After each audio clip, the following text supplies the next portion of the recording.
The vintage clothes you thrifted a week ago, someone else was wearing it the day they died. Nobody tells you this part.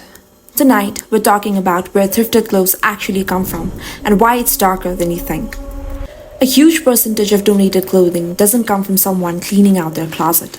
It comes from estates, from the homes of people who have just passed away, family members grieving, overwhelmed, just want the closet gone, so they bag it all up, fast, and drop it off without a second thought. Nobody checks what's in the pockets. Nobody asks how the person died. And that's the part that should unsettle you. Donation centers don't ask any questions. They don't know if the previous owner had an infectious disease. They don't know if that coat was hanging in a hospital room days before you had it. Doctors have documented real cases of scabies, mites, fungal infections, and skin conditions traced back to secondhand clothing because almost nothing gets deep sanitized before it hits the rack. The musty vintage smell everyone loves. Sometimes it's not age. It's mold that's been feeding on someone's old sweat in a closet for months before anyone thought to give it away. But it goes further than illness. Workers at sorting centers have quietly talked about what they find in the pockets of donated clothes. Old prescription bottles, hospital bracelets, funeral programs, still folded neatly from the day someone said goodbye. Sometimes jewelry, sometimes cash, sometimes love letters written to someone who's now gone. Nobody wrote a warning label for that jacket. It just shows up on a rack, priced at $6, waiting for a stranger to try it on.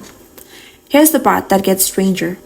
Some cultures have long believed clothing holds onto a piece of person who wore it, their energy, their story, their unfinished business. You don't have to believe in any of that to feel it. Ask anyone who's thrifted a jacket and felt an odd chill putting it on for the first time. Most people brush it off. Some people never wear it again. Now, this isn't a reason to swear off thrifting completely. Done right, it's one of the most sustainable things you can do, keeping tons of wearable clothing out of landfills and cutting demand for an industry that pollutes more than most people realize. It's also kind to your wallet, giving you access to pieces you'd never find on a regular retail shelf. But there's one rule that isn't optional. Always wash it. Hot water, strong detergent, before it ever touches your skin.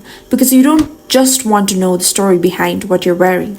You want to make sure it's safe to wear it. So the next time you slide into that perfectly thrifted denim jacket, ask yourself who wore it last and why they aren't the ones selling it to you. Because somewhere out there, someone is holding on to their favorite hoodie, never knowing it once belonged to someone who didn't get to keep wearing it much longer.